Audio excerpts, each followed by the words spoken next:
Time now for your weather on the 4s.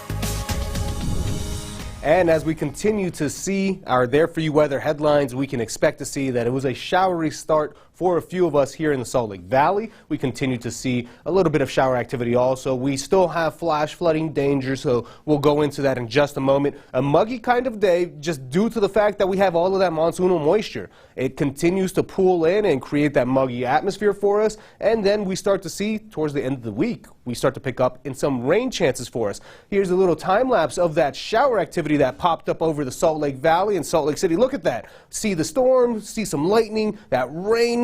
Oof, and then it starts to just pour for some, but then it fizzles out. These are some of the storms that we kind of get during this time of year, given the fact that it is very small and sparse in between, and that's what we continue to see, even with Storm Tracker radar so far right now going along, showing that we have some higher elevation stuff, mostly towards parts of southern Utah and parts of the Uintas and even a few areas here towards eastern Utah. But other than that, we're not seeing much else in any kind of direction for shower activity to progress through the morning. Right now, again, muggy. Look at that, 60 degrees dew point in St. George. We continue to see upper 50s for a few areas throughout the Wasatch Front. It's downright humid out there, and we continue to see that temperatures will slowly but surely increase. We start to get towards the 90s, not as much cloud cover today for parts of the Wasatch Front as we slowly increase our cloud cover thanks to all of this moisture being driven in, but it doesn't produce a lot of rain for us.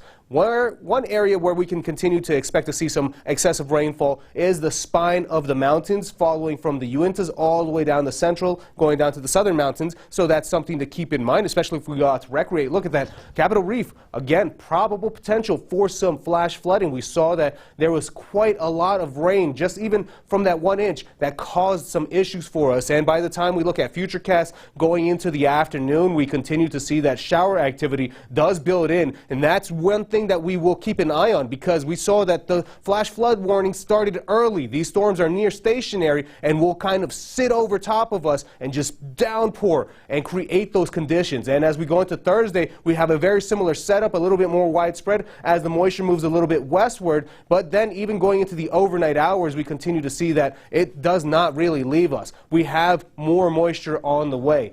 Again, regional forecasts will show that temperatures range around the 90s and even triple digits. One area that'll see the triple digits around the next few days is St. George, slightly below average. And then by the time we get to the weekend, a little bit more shower activity for us. Wasatch Front, we're expecting to see also near that triple-digit degree mark for the next few days. By the time we get to the weekend, it's still going to be hot, but we're expecting to see an increase in cloud cover and possible chances of storms. And